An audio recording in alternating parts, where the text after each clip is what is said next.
देखिए, आज का जो लेक्चर है करंट डेंसिटी पे है। तो ये वाला लेक्चर जो है आप मैग्नेटिज्म में भी काफ़ी आपको हेल्प करेगा। जैसे एम्पियर सर्किटल लॉ होता है तो उसमें इसका यूज़ है। ठीक है, तो आज का लेक्चर काफ़ी मतलब बेसिक है और हम ये कह सकते हैं कि काफ़ी इजी टॉपिक है। तो मतलब इसमें बहुत ज़्यादा दिमाग खर्च करने की ज़रूरत नहीं पड़ेगी। बहुत आसान तरीके से एक ही फ़्लो में, मतलब अभी शुरुआत कीजिएगा जब लेक्चर, तो एक ही फ़्लो में पूरा का पूरा देख लीजिएगा, क्योंकि ऐसा कहीं नहीं है कि आपको ऐसा लगेगा कि थोड़ा रुक करके सोचें।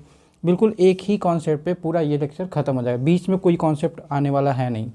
तो इस वजह से कह रहे हैं कि एक ही फ़्लो में ख़त्म कर दीजिएगा। और इस पर कुछ क्वेश्चन है वो भी कर लेंगे इसमें। तो ईजी टॉपिक है, तो शुरू करते हैं। देखिएगा, करेंट डेंसिटी। तो करेंट डेंसिटी का डिफिनीसन ऐसे लिखा जाता है कि किसी भी पॉइंट पे उसके अराउंड एक यूनिट एरिया लीजिए। ठीक है, उसके अराउंड यूनिट एरिया से जितना करंट फ्लो कर जाता है उसी को बोलते हैं करंट डेंसिटी। मैं फिर से बता रहा हूँ कि किसी पॉइंट के अराउंड एक यूनिट एरिया लीजिए, उस यूनिट एरिया से जितना करंट फ्लो हो जाता है उसी को करंट डेंसिटी बोलते हैं। इसी डिफिनीशन को थोड़ा लैंग्वेज में लिखा जाता है बुक्स में कि current density at a point, मतलब किसी पॉइंट पे define as a amount of current flowing per unit area around that point provided that the area is a normal to the direction of current. अब इसमें सबसे ज़्यादा important बात पूरे lecture पे मतलब यही होगा, ये वाला हिस्सा, normal to the direction of current. मतलब जो करंट यहाँ फ्लो किया जा रहा है ना, उसी के नॉर्मल एरिया होना चाहिए। अगर नहीं है तो कंपोनेंट से आप उसको डिवाइड करके और उसको कंपोनेंट से उसको रिजॉल्व करके उसको आपको नॉर्मल के डायरेक्शन में लेकर के आना पड़ेगा।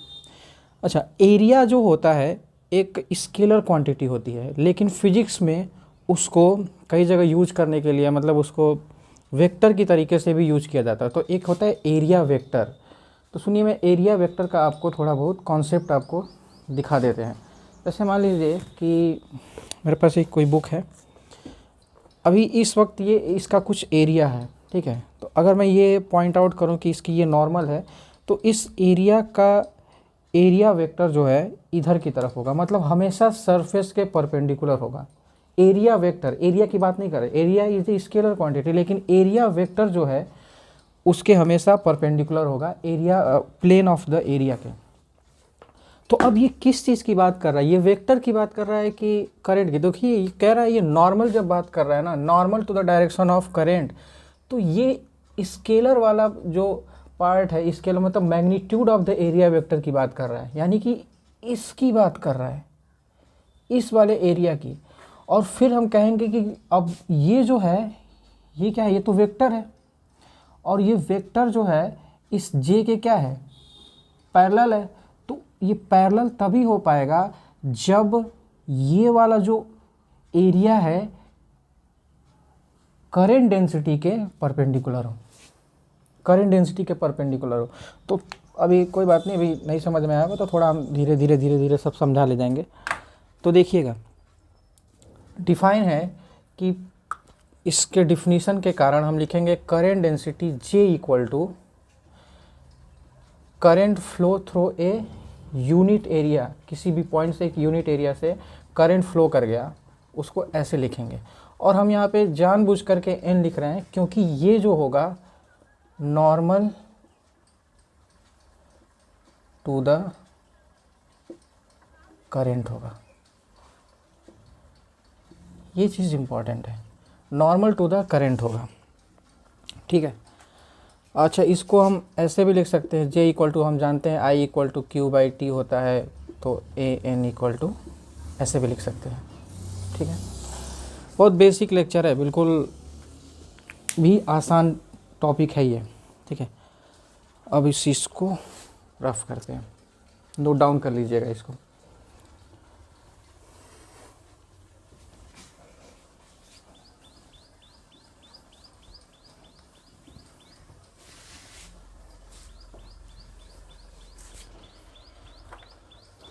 अभी जो एरिया था वो बिल्कुल ही परपेंडिकुलर था। देखिए, तो अब करते क्या हैं कि ये करंट की डायरेक्शन है, लेट्स सपोज दैट ये करंट की डायरेक्शन है। तो पहले हमने एरिया बिल्कुल इसके परपेंडिकुलर ही लिया था, नॉर्मल लिया था, जैसे डिफिनीशन में बिल्कुल बोल रहा था वैसे।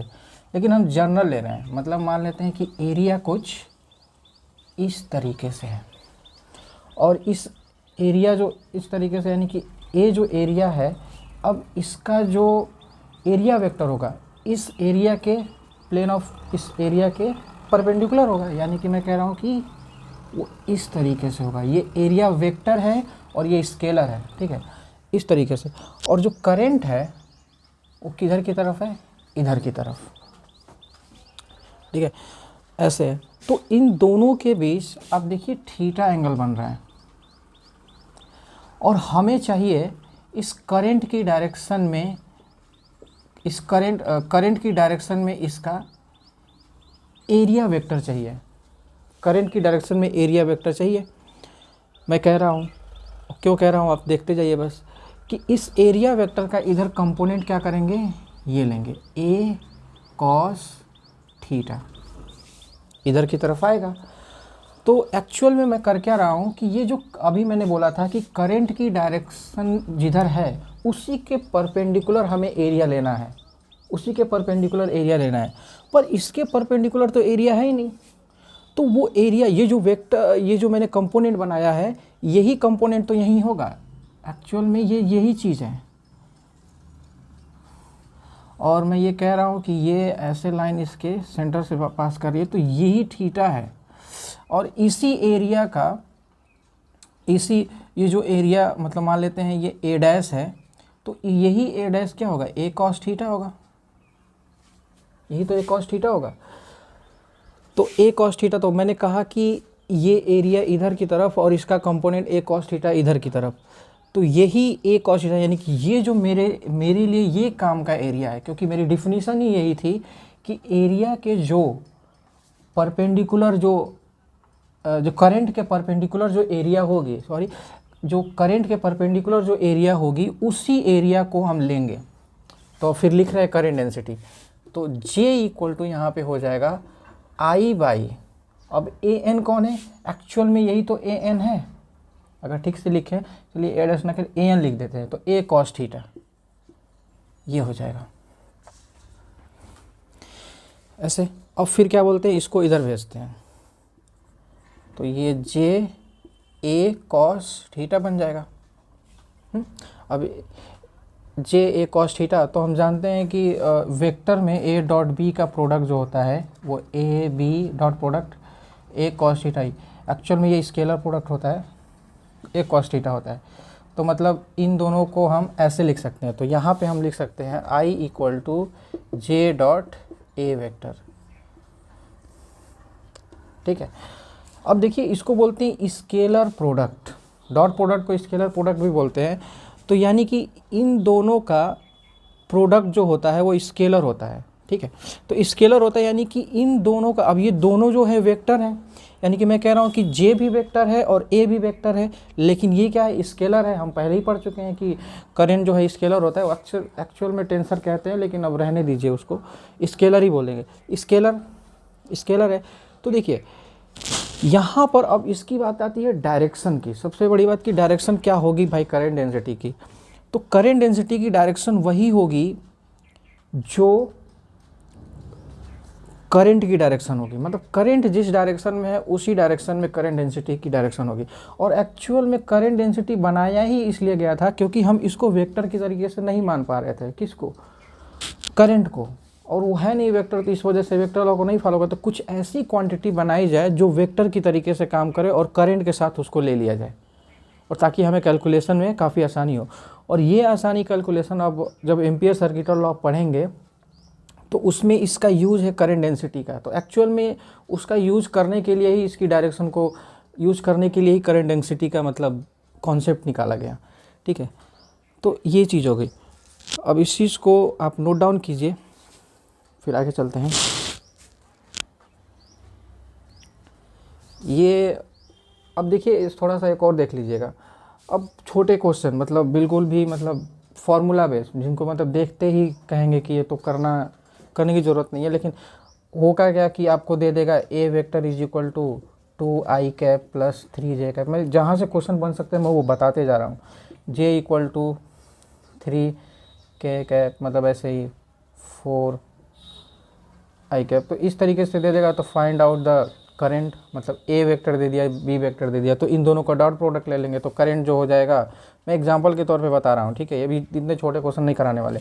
3 दूनी के 6, फिर इसका 12, तो यानी कि 18 एम्पियर। मतलब ऐसे छोटे क्वेश्चन आप कर लिया कीजिए, मतलब ऐसे होगा। ये वेक्टर के दोनों का डॉट प्रोडक्ट निकालेंगे तो करंट आ जाएगा, ठीक है। इस वजह से इसको रोक के बता दिए कि यहाँ से क्वेश्चन बन सकता है और पूछ देता है। अब सभी क्वेश्चन तो अच्छे तो नहीं हो सकते ना, कुछ तो आसान होंगे, कुछ क्या बहुत ज़्यादा आसान होते हैं, कुछ ही अच्छे होते हैं। अब देखते हैं, अब देखिए मैंने अभी जो फॉर्मूला में लिखा I is equal to a dot j vector, तो देखिए जो करंट है वो स्केलर क्वांटिटी है और जो करंट डेंसिटी वो वेक्टर क्वांटिटी है।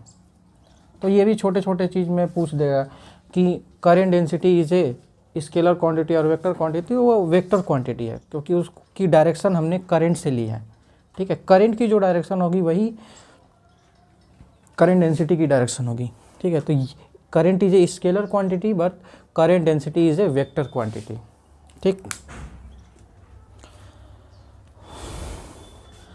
अब इसके सबसे खास फॉर्मूले पे आते हैं जो इसका हमें सबसे ज़्यादा यूज करना पड़ेगा अच्छे क्वेश्चंस में। देखिएगा, मान लेते हैं ये कोई कंडक्टर है और किसी कोई पी पॉइंट पे एक छोटा सा एरिया लेते हैं, let tell this d a area, और इससे डी आई करंट फ्लो कर रहा है, तो करंट डेंसिटी लिखी जाएगी J equal to d I equal to d I by d a, ठीक है। मतलब एक छोटे से पॉइंट से डी आई करंट अगर फ्लो हो रहा है तो उसके लिए करंट डेंसिटी का फॉर्मूला ये लिखा जाएगा, ठीक है। अब देखिए हम कर क्या रहे हैं, अब थोड़ा देखते जाइएगा। एक्चुअल में यही ज़्यादा इम्पोर्टेंट है हमारे लिए। मैं कर क्या रहा हूँ कि अब इस कंडक्टर के क्रॉस सेक्शंस को थोड़ा सा टिल्टेड कर दे रहे हैं, मतलब किसी थीटा एंगल पे कर दे रहे हैं। लेट सपोज दैट दिस, और इस पी पॉइंट को डी ए ही बोलते हैं और वो डी ए इधर की तरफ है और मैं इधर की तरफ डी आई करंट बोल दे रहा हूँ। इसी से एक छोटे से डी ए क्रॉस सेक्शन से डी आई करंट फ्लो कर रहा है और कितने एंगल पे है वो थीटा। तो फिर हम इसको लिखेंगे इसका इधर कंपोनेंट जो होगा डी ए कॉस थीटा। तो अब हम इस चीज़ की इसकी डिफिनीशन, अब जो इसका फॉर्मूला बनेगा हमारे पास, J equal to d I by d a cos theta, या फिर d I equal to j d a cos theta, ठीक। और फिर इसको क्या लिख सकते हैं, d I equal to J dot d a, ऐसे लिख सकते हैं, ठीक। अब इसी को हम ऐसे लिख रहे हैं यूज करने के लिए इंटीग्रेशन में अब यूज करेंगे इसको। तो कैसे लिखेंगे, डी आई छोटे छोटे को इंटीग्रेट कर देंगे तो पूरा एरिया का निकल आएगा, तो वो ऐसे लिखेंगे इंटीग्रेशन। ये आपके लिए इम्पोर्टेंट है, इस चीज़ का यूज करेंगे हम लोग, ठीक है। ये बन जाएगा, एक छोटे से एरिया को हम लेंगे, उसमें यूनिफॉर्म माना जाता है। छोटे से इसीलिए लिया जाता है क्योंकि उसमें करंट जो है यूनिफॉर्म मान सकें, क्योंकि अब चेंज हो रहा है तो उसके लिए हमें इंटीग्रेशन से हमें करना पड़ता है, ठीक है। इसको नोट डाउन कर लीजिए। इस फॉर्मूले में कुछ भी ऐसा नहीं है, पिछले को बस खाली एक एरिया को डी एरिया ले लिया गया है, ठीक है। करंट की जो डायरेक्शन होगी वही करंट डेंसिटी की भी डायरेक्शन होगी। अब देखिएगा थोड़ा सा इसके डायरेक्शंस पे थोड़ा सा और बात कर लेते हैं, थोड़ा खुल के बात कर लेते हैं। मान लीजिए इससे क्रॉस सेक्शन से कोई करंट पास कर रहा है, मान लीजिए आई करंट।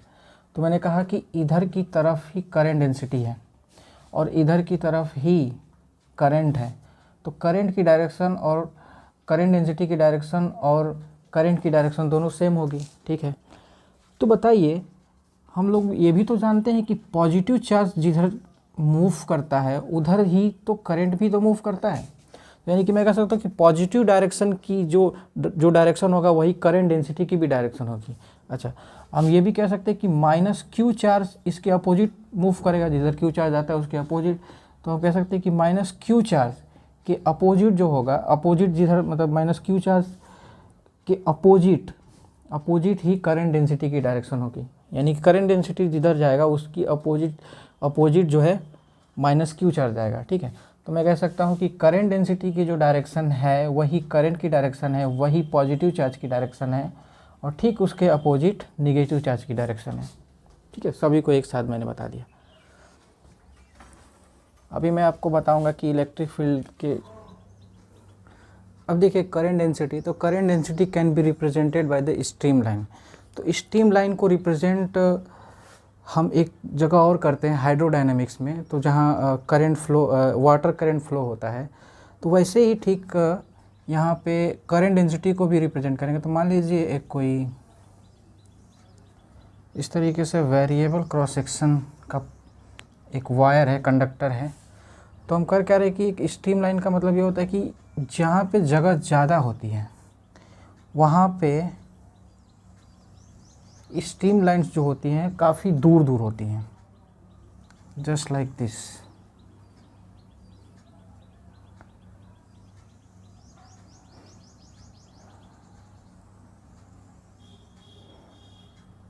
इस तरीके से, मतलब आप देखिए कि यहाँ पर जो करंट डेंसिटी है वो काफ़ी कम है, लेकिन जैसे ही जैसे क्रॉस सेक्शन कम होता जा रहा है वैसे वैसे स्ट्रीम लाइन यानी कि करंट डेंसिटी बढ़ती जा रही है। यानी कि अगर आपको कहा जाए कि J equal to I by A, तो ये तो सेम रहना है, मतलब ये जो लाइंस हैं वो तो सेम रहनी है।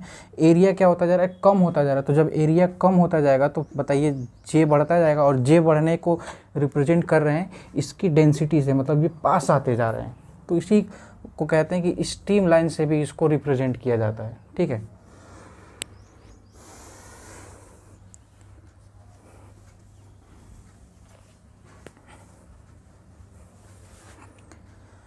अब आते हैं,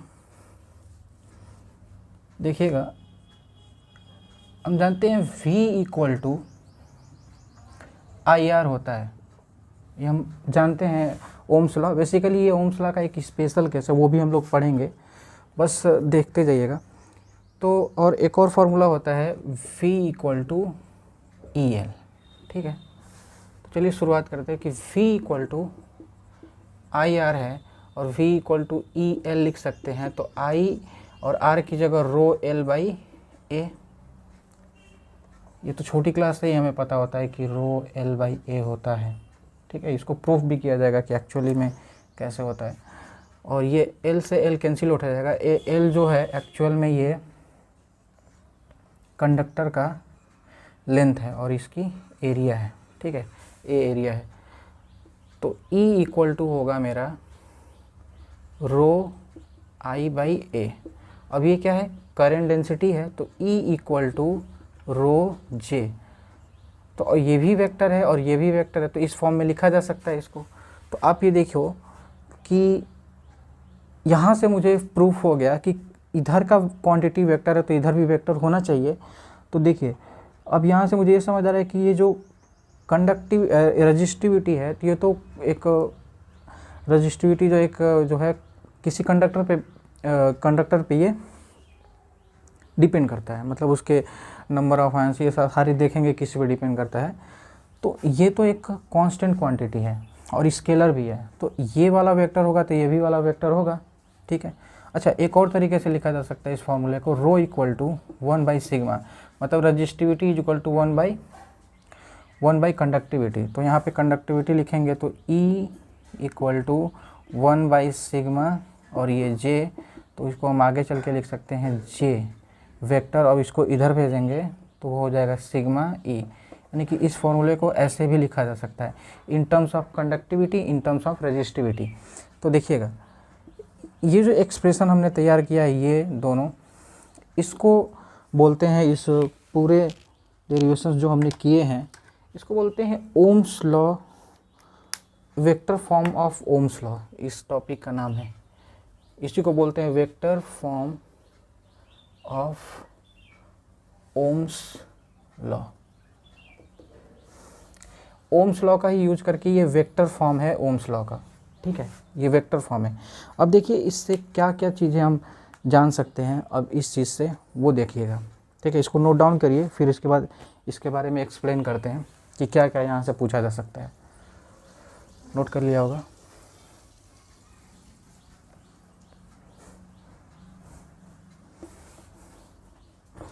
अब देखिए इससे कितनी बातें समझ आती हैं। पहली ये कि electric field and current density have same direction, यानी कि जो इलेक्ट्रिक फील्ड की डायरेक्शन होगी वही करंट डेंसिटी की भी डायरेक्शन होगी, ये समझ आता है। दूसरी चीज़ ये कि इलेक्ट्रिक फील्ड डायरेक्टली प्रोपोर्शनल है करंट डेंसिटी के, और आपने देखा भी था कि जहाँ इलेक्ट्रिक फील्ड्स बहुत ज़्यादा होगी वहाँ पे करंट डेंसिटी भी बहुत ज़्यादा होगी, तो ये डायरेक्टली प्रोपोर्शनल है, ठीक है। और यहाँ से तीसरी चीज़ ये भी समझ में आता है कि इलेक्ट्रिक फील्ड जहाँ ज़ीरो होगी वहाँ पर करंट डेंसिटी भी ज़ीरो होगी। ये चीज़ें समझ आती हैं मुझे।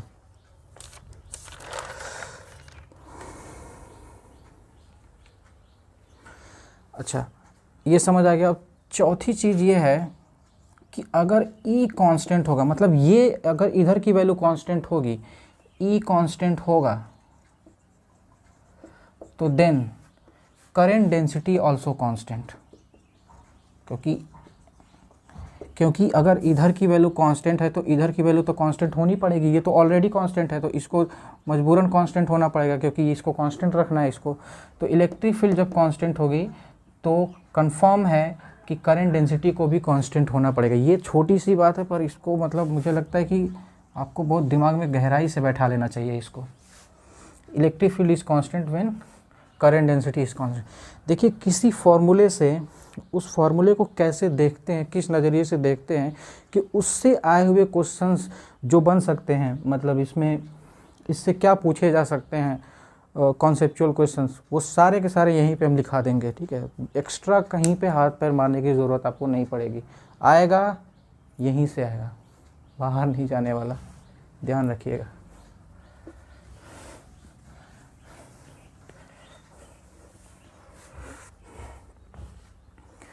अब आते हैं कुछ इम्पॉर्टेंट प्रॉब्लम्स पूछे जाते हैं, इससे हमेशा कई बुक्स में दिया जाता है। तो देखिए से कोई कंडक्टर है जिसका क्रॉस सेक्शन चेंज हो रहा है और इधर से करंट फ्लो करके ऐसे बाहर निकलता है, आई करंट। तो हम जानते हैं कि करंट जब फ्लो करेगा किसी कंडक्टर से तो वो क्रॉस सेक्शन की चेंज होने की वजह से तो चेंज नहीं होने वाला, वो तो सेम ही रहेगा। तो मैं पूछ रहा हूँ कि बताइए यहाँ पे J1 करंट अगर डेंसिटी है और यहाँ पर J2 करंट डेंसिटी है, तो दोनों में से बड़ा और छोटा कौन सा होगा? ये देख करके ही आपको आंसर कर देना चाहिए, लेकिन फिर भी मैं बताता हूँ। J इक्वल टू होता है I बाई A, तो यहाँ पे हम लिख सकते हैं I by A1, current same रहेगा, यहाँ पे I बाई A2। तो यहाँ का जैसे जैसे ये क्या होगा, अब इधर से जाने पर एरिया क्या होता जा रहा है, बढ़ता जा रहा है, यानी कि ये बढ़ रहा है तो ये घटेगा, क्योंकि ये तो कांस्टेंट है, तो इधर की वैल्यू तो ये घटेगी। तो शुरुआत में जो है, अब इधर से जैसे जाएंगे तो करंट डेंसिटी घटती जाएगी क्योंकि एरिया बढ़ता जा रहा है।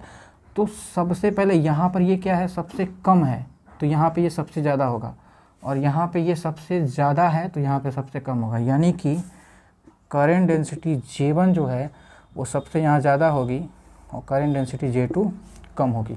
और ठीक ऐसे ही हम जानते हैं E इक्वल टू था रो जे, यानी कि अभी दोनों डायरेक्टली प्रोपोर्शनल थे, तो जैसा इसकी स्थिति होगी वैसे इसकी स्थिति होगी, तो मैं कहूँगा कि इलेक्ट्रिक फील्ड भी यहाँ पे ज़्यादा होगा और यहाँ पे इलेक्ट्रिक फील्ड कम होगी। और आपको देख करके भी समझ आए कि यहाँ से जो लाइंस जाएंगी यहाँ पे थोड़ी सी फैल जाएंगी, यहाँ पे थोड़ी घनी होंगी यहाँ फैल जाएंगी, यहाँ पे थोड़ी घनी होंगी यहाँ फैल जाएंगी, यहाँ पे थोड़ी घनी होंगी यहाँ पे फैल जाएंगी।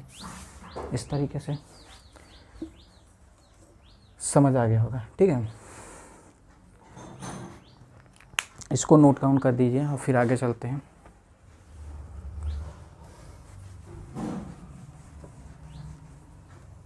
अब आते हैं कुछ स्पेशल केसेस करंट डेंसिटी के। तो जो स्पेशल केसेस हैं, सम स्पेशल केसेस, तो पहला है cylindrical wire, cylindrical wire having radius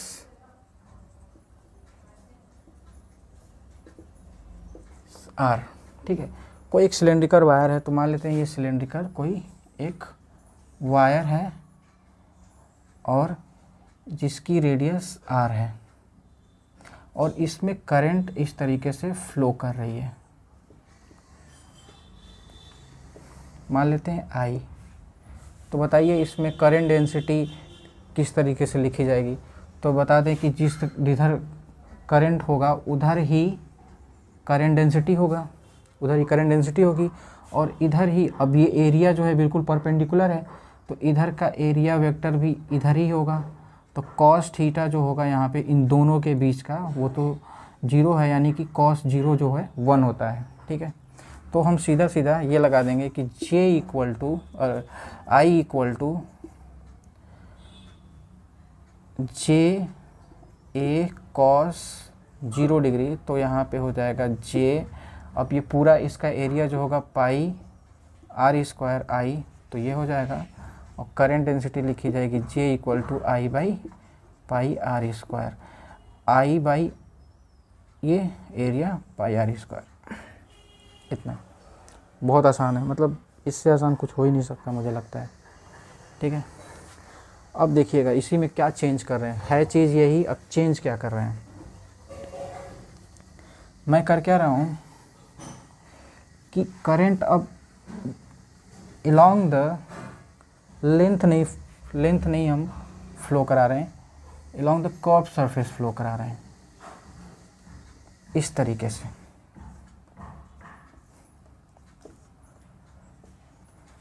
मतलब जो सिलेंडर है उसके कर्व सरफेस की तरफ से हमने फ्लो कराया। तो बताइए करंट डेंसिटी कैसे लिखेंगे। तो देखिएगा J equal to I by, अब ए, एरिया ही तो बात फंसती है।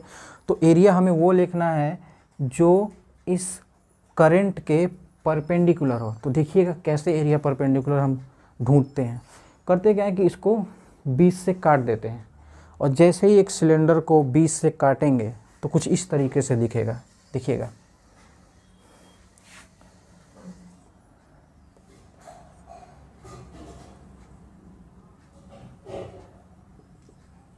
इस तरीके से दिखेगा, ऐसे ऐसे दिखेगा। थोड़ा सा मैं आपको समझाने के लिए इसको, थोड़ा सा मैं, मेरे पास कुछ चीज़ है, और वैसे तो ये देखिएगा, इसको सिलेंडर समझिए और इसको सिलेंडर समझिएगा। ये थोड़ा सा वैसा नहीं है, लेकिन सिलेंडर समझिए। अब 20 से काटेंगे तो बताइए, इसको 20 से काटा तो ये खुल गया, और खुलने के बाद ये क्या हुआ, एक रेक्टेंगल की तरीके से है। बस अगर ये सीधा समझिए एक, तो रेक्टेंगल की तरीके से है। और वो रेक्टेंगल अगर नीचे से अगर देखेंगे तो कुछ इस तरीके से दिखेगा, और जिसकी डिस्टेंस ये जो होगी ये 2r होगी, और ये जो होगा इसका लेंथ हमने दिया है l होगा। ये 2r और ये l, 20 से काटा तो वही एरिया जो ये 20 से हम काट रहे हैं ना, ये 20 से जो हम ये एक्चुअल में ये जो काट रहे हैं, ये जो काट रहे हैं, यही एरिया इसके परपेंडिकुलर होगा करंट के, यही एरिया। और वो कितना होगा, लेंथ इंटू ब्रीथ यानी कि 2r इंटू एल, तो ये लिख देंगे 2r इंटू एल, या फिर I इक्वल टू J2RL, ये चीज़ होगी। ठीक है, मैंने 20 से काटा तो वो जो करंट होगा मतलब इससे पास करेगा, मतलब इससे पास करेगा, तो ये एक रेक्टेंगल होगा, उसी का एरिया ये क्या किए हैं, लिखे हैं हम। ठीक है,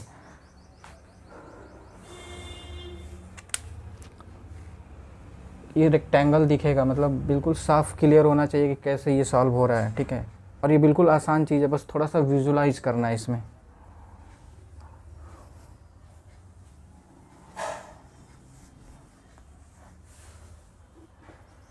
अब आते हैं, ये हो गया, अब आते हैं क्यूबाइड पे।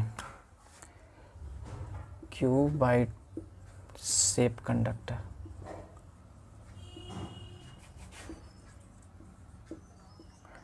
क्यूबाइड शेप कंडक्टर जब होगा तो देखिएगा,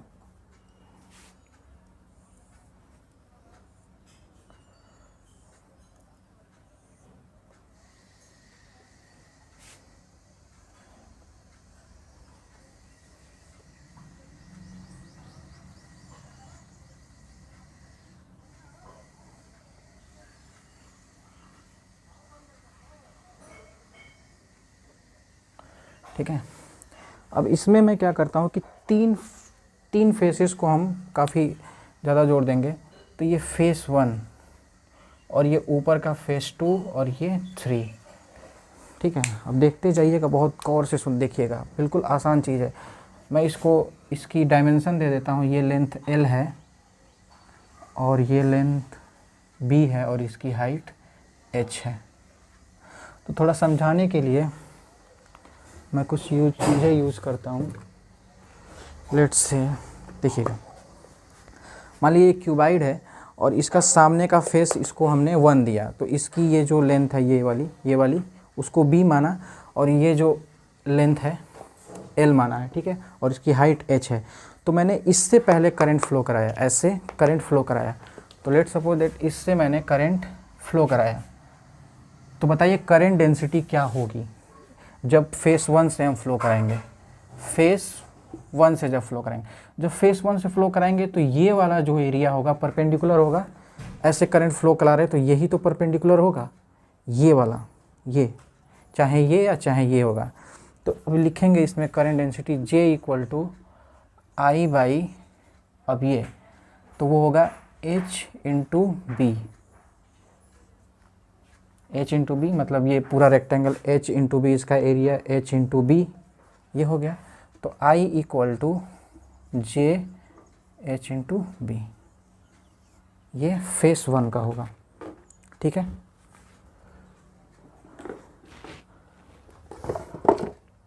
अब आते हैं फेस 2 पे।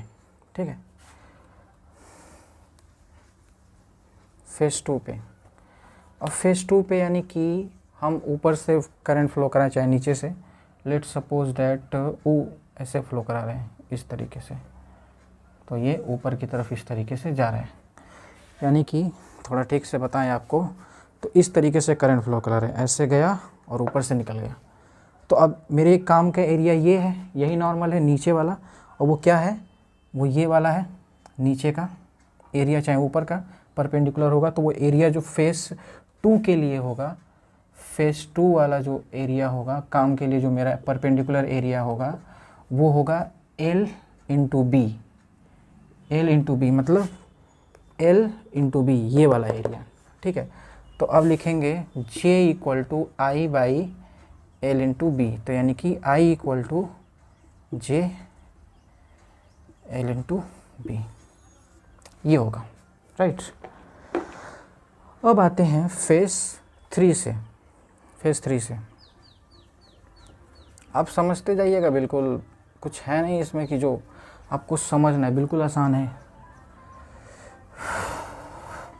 अब देखिएगा ध्यान से, अब ये फेस 3 है, तो अब ध्यान से सुनिएगा कि फेस 3 है तो कुछ, अब यहाँ से करंट इस तरीके से फ्लो करा रहे हैं, तो और इस तरीके से फ्लो करा करके ऐसे निकल गया, इससे और ऐसे निकल गया। ठीक है, तो फेस 3 से जब करंट फ्लो करेगा, फेज 3 से, यानी कि मैं इस तरीके से कह रहा हूँ कि ऐसे, ये प्रमोशन हो जाएगा, देखिए ऐसे फ्लो कर रहा है, मतलब ऐसे गया और इस तरीके से निकल गया। तो ये जो H है और ये क्या है, L है, तो यानी कि J equal to I by, और ये L है और ये H है, तो L और H, तो I इक्वल टू JLH, ये होगा मेरा फेज 3 से जाने वाला करंट, और करंट डेंसिटी इस तरीके से लिखेंगे, राइट। अब ये हो गया, ये सेकंड था, मतलब क्यूबाइड का था। अब आगे चलते, इसको नोट कर लीजिए।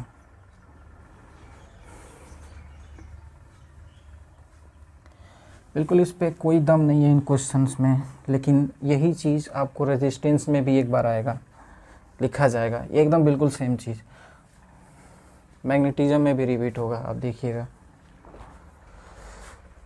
अब आते हैं थर्ड केस, एक लेते हैं हॉलो सिलेंड्रिकल ड्रिकल सेल, यानी कि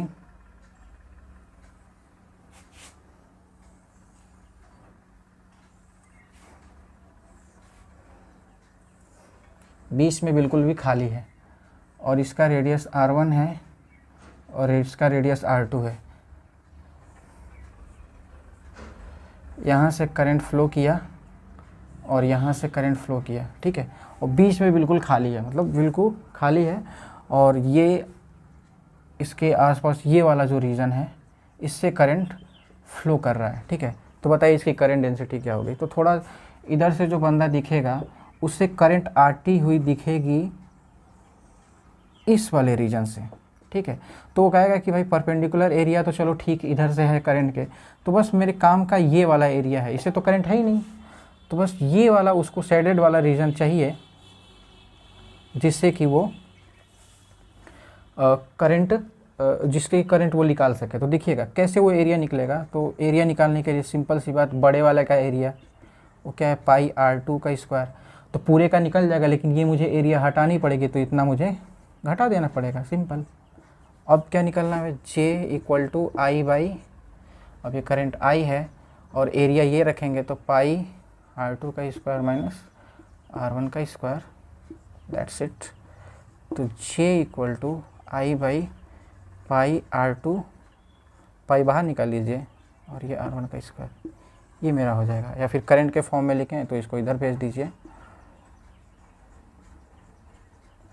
मैंने आपको पहले ही बोला था कि एक शॉट में देखना वीडियो एकदम बिल्कुल, क्योंकि ये बिल्कुल आसान टॉपिक है, ठीक है। इसमें दोबारा समझाना पड़ेगा तो यार आप वीडियो को पीछे करके देख लीजिए, क्योंकि इसमें मुझे नहीं लगता कि दोबारा कुछ समझाने लायक है, ठीक है। बस इसका एरिया निकाल रहे हैं, बस ये वाला एरिया निकाल करके मैंने रख दिया, क्योंकि इससे करंट ऐसे निकल रही है, अगर ऐसे वो जो दिखेगा तो उसको इधर से करंट निकल के हुआ आते हुए दिखेगी, राइट।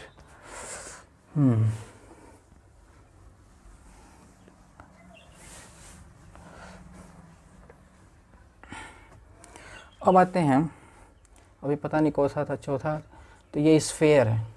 अब स्फेयर बिल्कुल देखिए, स्फेयर, ये स्फेयर है एक, और इस पे करंट चलिए मान लेते हैं इधर से फ्लो करा रहे हैं, इधर से फ्लो मैंने कराया। तो बताइए इसकी करंट डेंसिटी क्या लिखेंगे, करंट डेंसिटी क्या लिखेंगे। तो देखिएगा कुछ नहीं करेंगे, बस इसको ऐसे बीच से काट देंगे। तो बीच से काट देंगे तो एक हेमिस्फेयर निकलेगा, हेमिस्फेयर। तो वो हेमिस्फेयर मैं बना देता हूँ, चलिए बना देते हैं। वो जो हेमिस्फेयर होगा कुछ इस तरीके से होगा, ठीक है। और जो एरिया इस पे जो गिर रहा होगा करंट, वो ये वाला एरिया होगा, और इसका जो रेडियस है मान लेते कैपिटल R है, तो इसका जो एरिया होगा, मतलब ये जो हेमिस्फेयर का एरिया होगा वो पाई R स्क्वायर होगा। बस यही काम का एरिया है, तो हम लिखेंगे I by pi R square.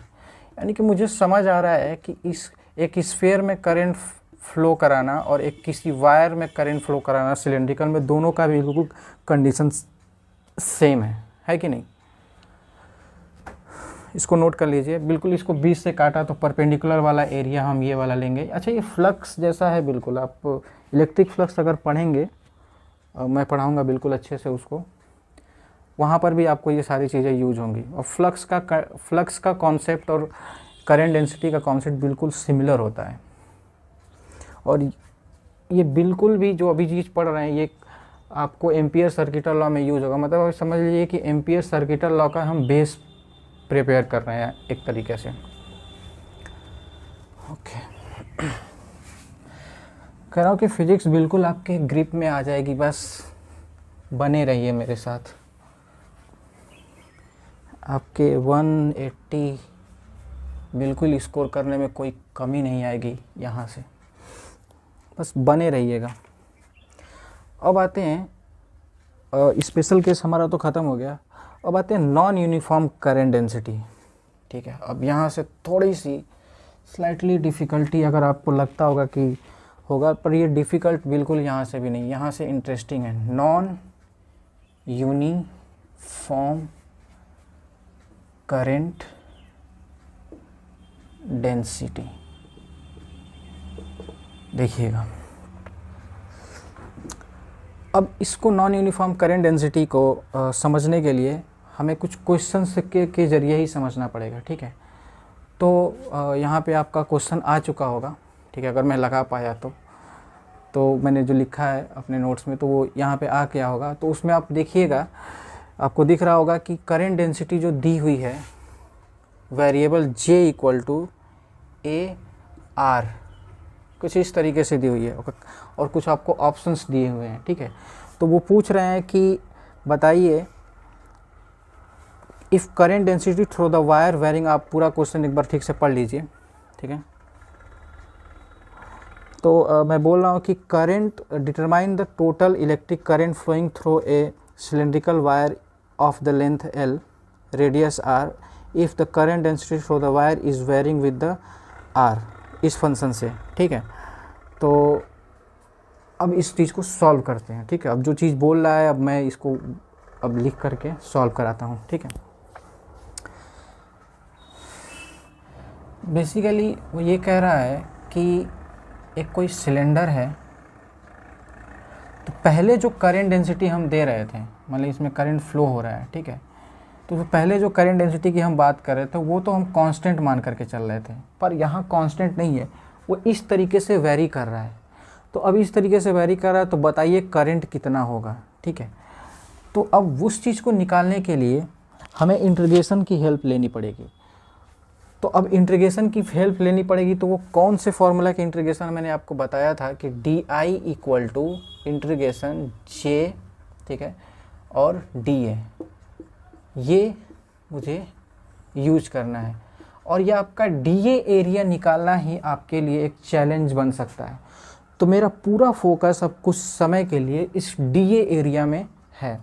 और मेरी बात को गौर से सुनिएगा यहाँ पे कि इस DA एरिया को निकालने के लिए, मतलब यहाँ पे जो एरिया मुझे निकालना है, इसकी अगर मैं बताऊँ कि अगर आपका कैपिटल R है, ठीक है, या फिर कैपिटल R इसका उसकी रेडियस है। ठीक है, तो इस DA एरिया का आपको पूरा संपूर्ण ज्ञान अब देने जा रहा है। और ये चीज़ आपको पूरे फिजिक्स में यूज होगी, सेंटर ऑफ मास में, मोमेंट ऑफ इनर्शिया में, इलेक्ट्रोस्टैटिक्स में, करंट मतलब एलिमेंट काटना आपको DAR पे, मतलब किसी एक सर्कल में, और बहुत जगह यूज होगी। मतलब मॉडर्न फिजिक्स में भी अगर जो डिफ़िकल्ट क्वेश्चंस होते हैं वहाँ पर भी यूज होगी। ठीक है, तो ये सारी चीज़ें यूज होने वाली है। अब इसी DA निकालने के लिए आपके मैं दो तरीके बताऊंगा। पहला तरीका जो आपको अंडरस्टैंडिंग देगा, और दूसरा जो होगा एक शॉर्टकट ट्रिक टाइप का होगा। ठीक है, तो बस देखिएगा कि DA एरिया कैसे निकालेंगे, देखिएगा। तो इस चीज़ को एक मैं करता क्या हूँ कि अभी ये जो यहाँ से एक जो बंदा है इसको देख रहा है, ठीक है, उसको करंट ऐसे आती हुई निकलती हुई दिखेंगी, तो उसको ये जो होगा सिलेंडर दिखेगा, उधर से जो सिलेंडर जो है उसका एरिया दिखेगा। तो जो एरिया दिखेगा उसने वो बताएगा कि भाई देखो एरिया कुछ इस तरीके से है और डिस्क टाइप का है।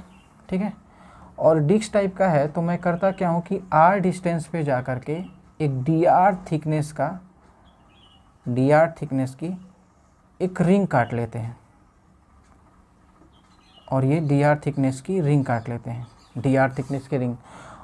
और अभी जो है करंट डेंसिटी वेरिएबल है, तो इतने से जो करंट निकलेगा या फिर करंट जो डेंसिटी निकलेगी उसको यूनिफॉर्म मान लेंगे, क्योंकि एक छोटे से निकलने वाला जो करंट होगा वो उसको यूनिफॉर्म मान करके हम इसको पुट कर देंगे और इंटीग्रेट कर देंगे 0 से लेकर के r तक, तो हमारा निकल आएगा आंसर।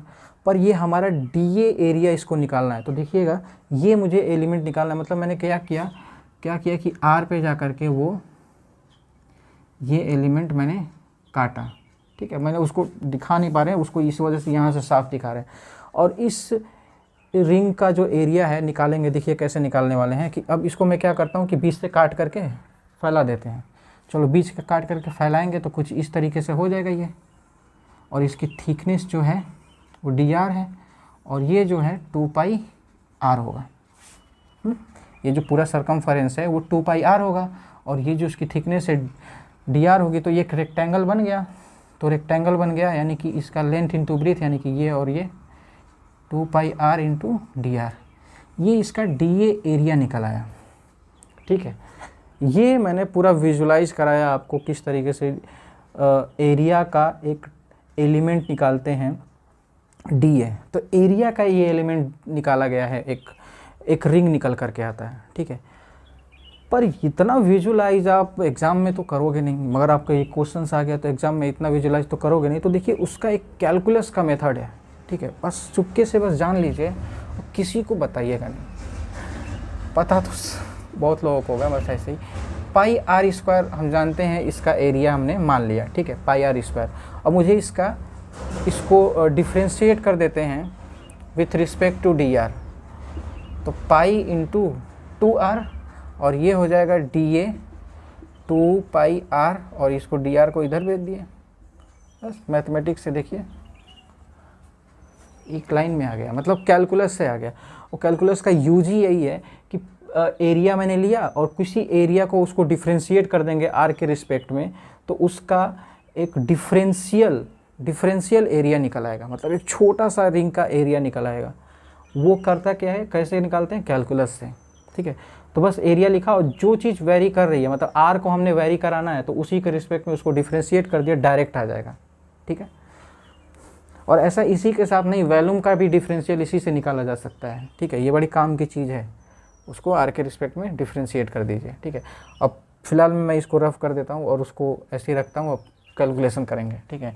अब बार बार नहीं बताएंगे कि ये dA = 2πr dr, क्योंकि हम कई बार इसमें यूज करने वाले हैं, ठीक है। तो बस अब रट लीजिए, उसको अच्छे से मैंने बता दिया कि dA = 2π dr यूज करा जाएगा इसका डिफरेंशियल एलिमेंट एरिया का, ठीक है।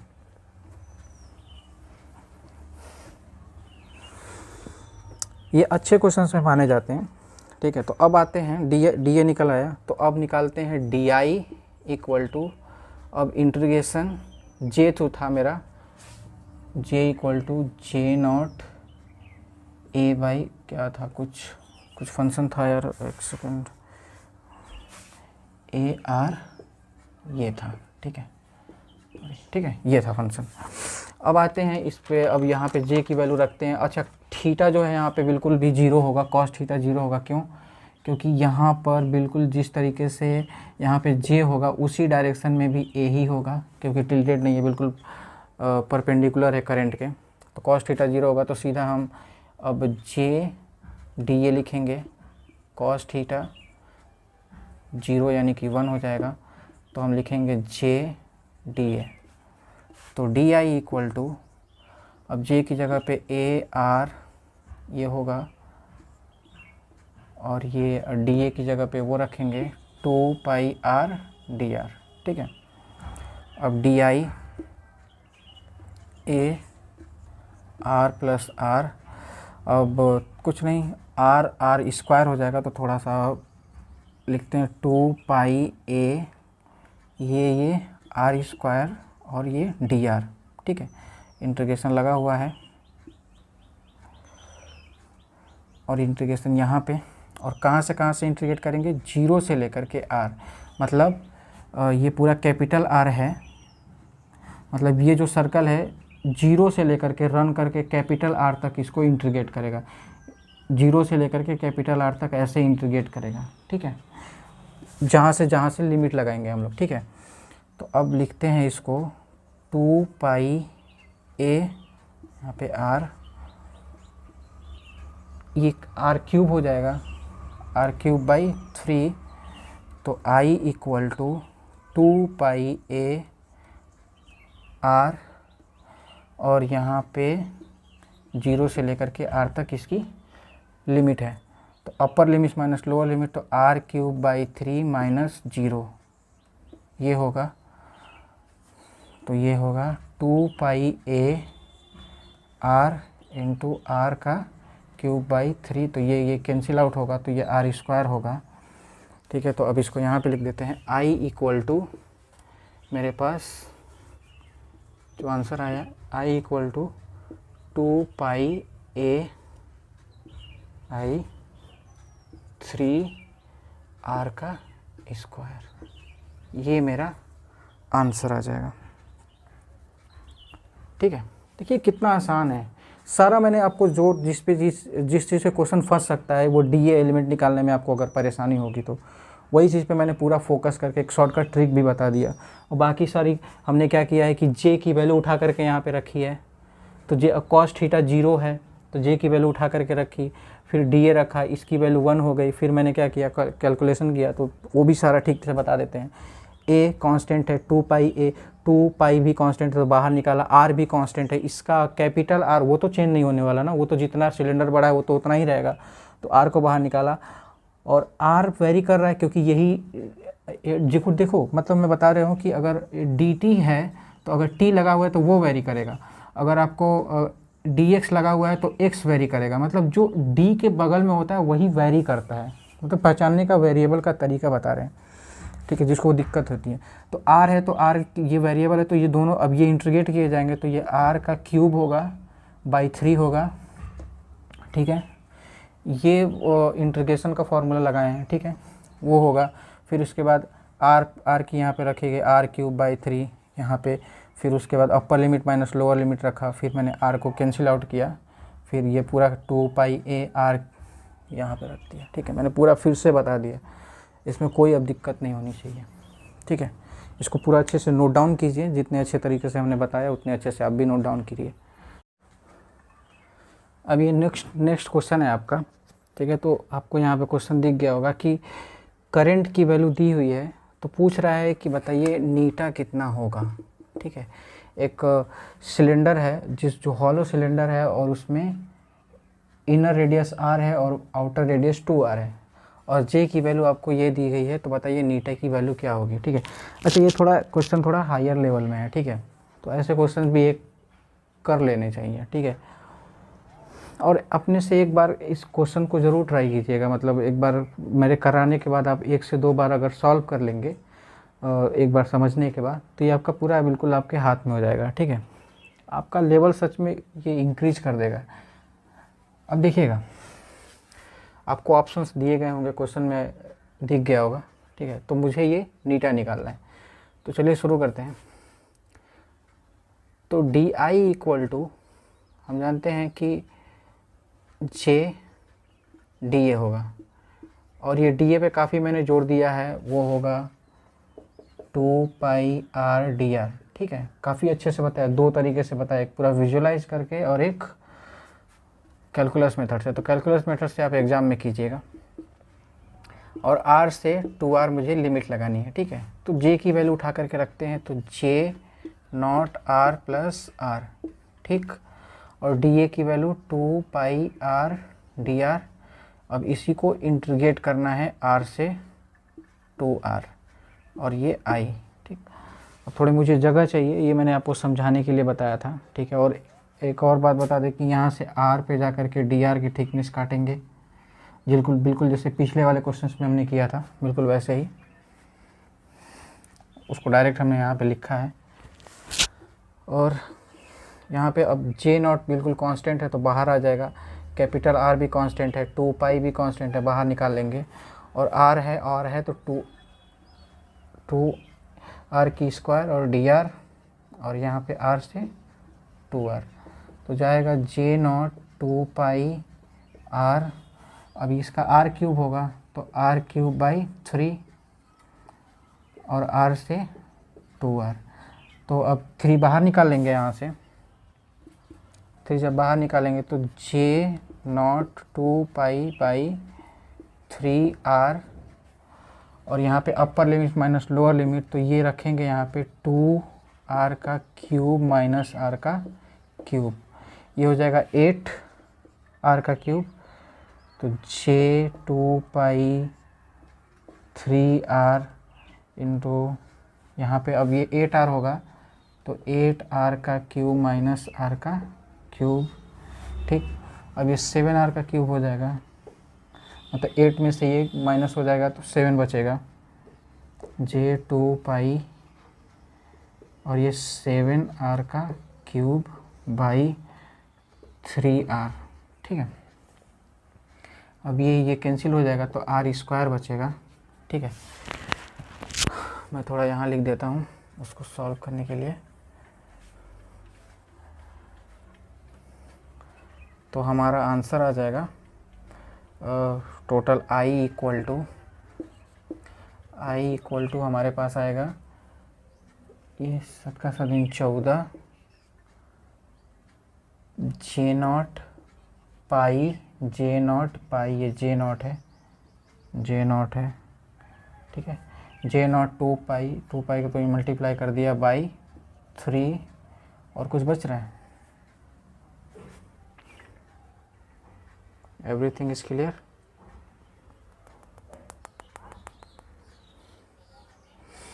आर स्क्वायर बच रहा था ना, यहाँ पे आर स्क्वायर, ठीक है, हो गया। अब ये आ गया। अब ये आई की वैल्यू पहले से दी हुई है, तो वो पूछ रहे हैं कि बताइए नीटा की वैल्यू क्या होगी, तो आई की वैल्यू दी हुई है जो अभी हमने निकाला है उसके इक्वल कर देते हैं। नीटा equal to J naught pi are square, तो आप यहाँ से मैच कराएंगे तो ये मतलब सभी कैंसिल आउट हो जाएंगे, तो नीटा की वैल्यू जो आएगी 14/3 आ जाएगा। दिस इज आवर आंसर, ठीक है।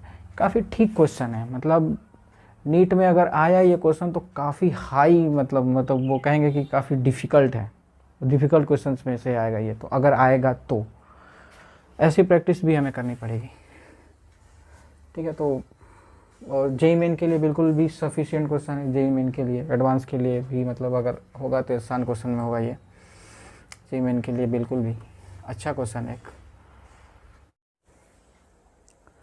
देखिएगा ये क्वेश्चन, यहाँ पे आपको क्वेश्चन दिख रहा होगा, ठीक है। एक बार क्वेश्चन को ठीक से पढ़िए और मैं फिर समझाता हूँ, ठीक है। पॉज करके आराम से पढ़िएगा, ठीक है। तो अब देखिए क्या कह रहा है कि एक सिलेंडर है, एक कंडक्टर, और यहाँ पे 2 क्रॉस सेक्शंस है। देखिएगा यहाँ पे कि एक क्रॉस सेक्शन यहाँ पे देखिए इसका एरिया बड़ा है और इसका एरिया छोटा है। तो क्वेश्चन में दिया हुआ है कि इसकी करंट डेंसिटी, इसकी मतलब फर्स्ट वाले की दी हुई है, इसमें इस क्रॉस सेक्शन में 1.27 × 10⁻⁶ एम्पियर मीटर -2 इतना दिया हुआ है, ठीक है। फिर उसके बाद ये दिया हुआ है कि इसकी D1 डायमीटर दी हुई है 2 मिलीमीटर, ठीक है। फिर उसके बाद इसमें करंट, अच्छा ये चीज़ बताइएगा कि इसमें जो करंट I1 और I2 फिगर में बनाया हुआ है वो तो सेम होंगे ना, क्योंकि करंट के अमाउंट क्रॉस सेक्शन की चेंज होने से तो होता नहीं है। तो मैं कहूँगा कि I1 = I2 ये बराबर होंगे। और एक और चीज़ दी हुई है कि इसमें जो करंट डेंसिटी, अच्छा वो करंट डेंसिटी इससे ज़्यादा होगी क्योंकि डेंस हो चुका होगा, तो यहाँ पर J2 जो है फर्स्ट वाले की 2 टाइम्स है। ये क्वेश्चन में इतनी सारी चीज़ें दी हुई हैं। तो पहले पूछ रहा है कि बताइए करंट कितना होगा। तो करंट निकालने के लिए हम ये J1, मतलब पहले इस क्रॉस सेक्शन की बात कर रहे हैं, तो J1 I1/A इसका एरिया, तो I1 यहाँ से निकल आएगा, I1 की इधर इसको भेजेंगे तो इतना आ जाएगा। तो J1 की वैल्यू दी हुई है 1.27 × 10⁻⁶, राइट। अब आते हैं पाई R स्क्वायर यहाँ पे नहीं दिया हुआ है, तो डायमीटर दी हुई है ना, डायमीटर और डायमीटर का हाफ करते हैं तो क्या होता है आर स्क्वायर, तो d1/2 का स्क्वायर। ठीक है, अब इसको ठीक से सॉल्व करते हैं। देखिए कैलकुलेशन बिल्कुल साफ़ सुथरा होना चाहिए। 1.27 इंटू 10⁻6 इंटू 3.14 इंटू d1। अब देखिए d1 को हम चेंज करते हैं कैसे। देखिए d1 जो दिया हुआ है वो मिलीमीटर में दिया हुआ है, लेकिन हमको चाहिए कि इसमें इसको हमको मीटर में पुट करना पड़ेगा, क्योंकि जीवन अब क्यों मीटर में पुट करेंगे आप वो भी देख लो ना, कि जीवन जो दिया हुआ है एम्पियर मीटर स्क्वायर में है, तो सारी चीज़ें अगर मीटर में हैं तो हम इसको भी मीटर में करना पड़ेगा। तो देखिए 1 मिलीमीटर में होता है 10⁻³ मीटर 1 मिलीमीटर में। तो फिर इतने मीटर में अगर मैं कहूँ ठीक से बताऊँ 1 मिलीमीटर तो इतना है, तो 2 मिलीमीटर में 2 इंटू 10⁻³ मीटर, वो चीज़ यहाँ रख देंगे। अब डायमीटर है तो इसका बाई 2 करेंगे तो ये कैंसिल आउट हो जाएगा, तो ये रेडियस कहलाएगा। ठीक है, r1, क्योंकि बाई 2 कर रहे हैं। क्यों कर रहे हैं बाई 2 भाई, क्यों कर रहे हैं? क्योंकि ये जो चीज़ है बाई 2 करके, क्योंकि ये डायमीटर दी हुई है।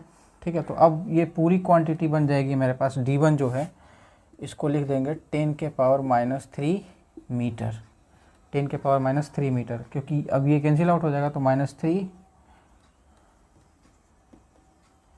मीटर का स्क्वायर। ठीक, कोई प्रॉब्लम नहीं है।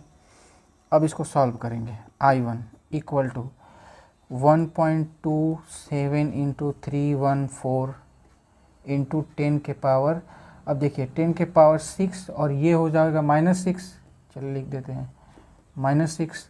फिर ये अब क्या हो जाएगा, थोड़ा यहाँ पे मिटा करके मुझे लिखना पड़ेगा।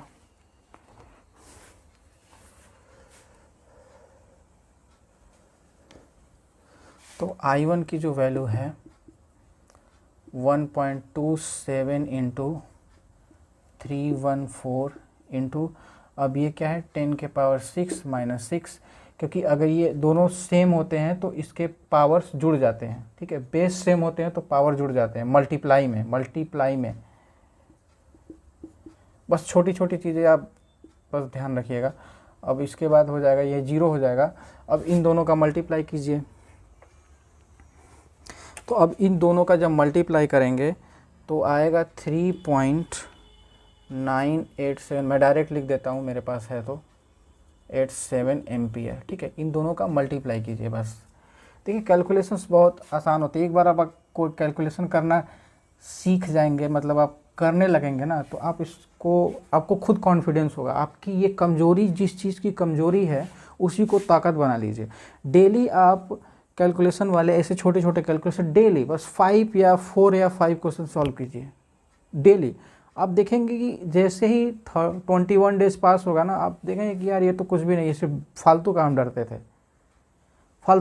आप बिल्कुल कॉन्फिडेंस, ऐसा कॉन्फिडेंस आएगा कि अब तो मैं कुछ भी कर सकता हूँ। तो बस जिस चीज़ से आपको डर लग रहा है ना, उसी को डेली करना शुरू कर दीजिए, वो डर आपके अंदर से बिल्कुल ख़त्म हो जाएगा। तो कैलकुलेशंस बिल्कुल भी मत डरिए, थोड़ा कैलकुलेशन टाइप का है इसी वजह से उठाए हैं।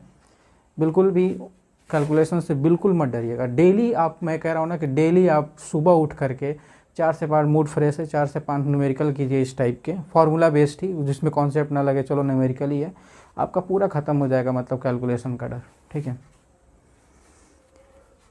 ये आ गया मेरा। अब ये करंट आ गया, तो अब ये करंट तो इसमें I1 और I2 दोनों सभी में वही होगा, तो मैं लिख देता हूँ कि I1 और I2 करंट जो होगा वो निकल आया मेरे पास 3.987। ठीक है, यहाँ से मेरे पास I1 आ गया। ठीक है, इसको नोट डाउन कर लीजिए।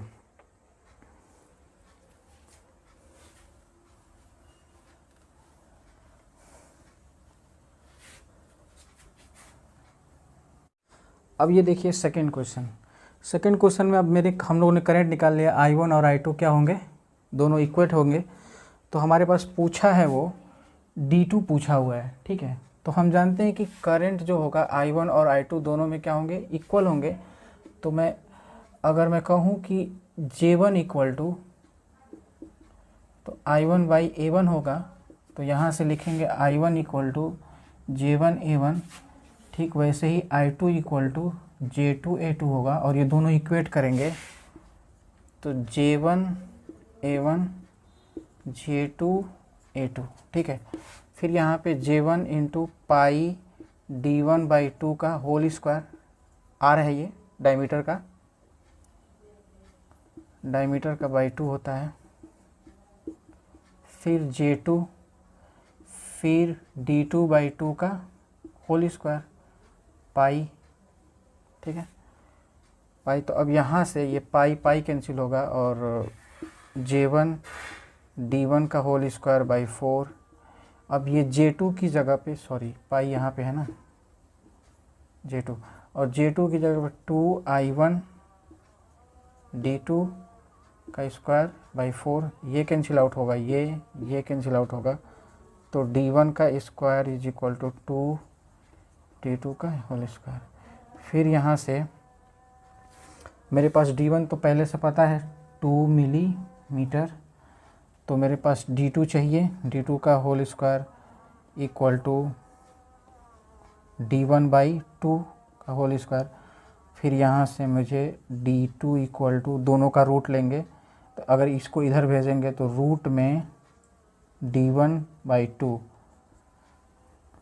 का ये होल स्क्वायर, तो यहाँ से D1 बाहर निकलेगा 2, तो D1 की वैल्यू है और ये √2, तो ये D1 की वैल्यू 2 दी हुई है और ये √2, ठीक है।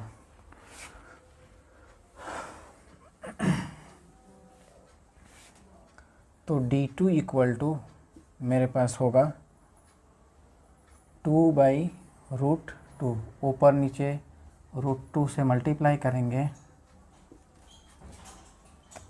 2√2/2, ये कैंसिल आउट होगा, तो ये आया मेरे पास √2। अब √2 की वैल्यू होती है 1.414। अब ये मिली एम्पियर में ही होगा क्योंकि हमने मिली एम्पियर में ही D1 को रखा है, तो ये मिली एम्पियर में ही होगा। तो D2 की वैल्यू आ गई मेरे पास 1.1414 मिली एम्पियर, ये आंसर हो जाएगा कंप्लीट। अब देखिए ये पूरा क्वेश्चन हमारा कंप्लीट हो गया। अब ये इसका आंसर ये आ गया।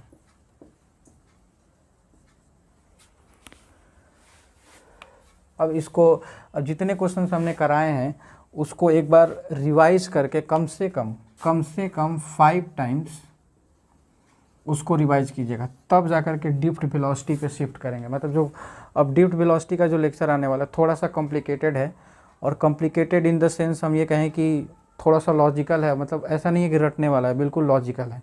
तो उससे पहले तीनों लेक्चर्स के नोट्स आपको रिवाइज करने हैं 5 टाइम्स, फिर उसके बाद इसको पूरे क्वेश्चंस को एक बार सॉल्व कीजिएगा, पूरे जितने हैं, ठीक है। तो अब लेक्चर को फिनिश करते हैं।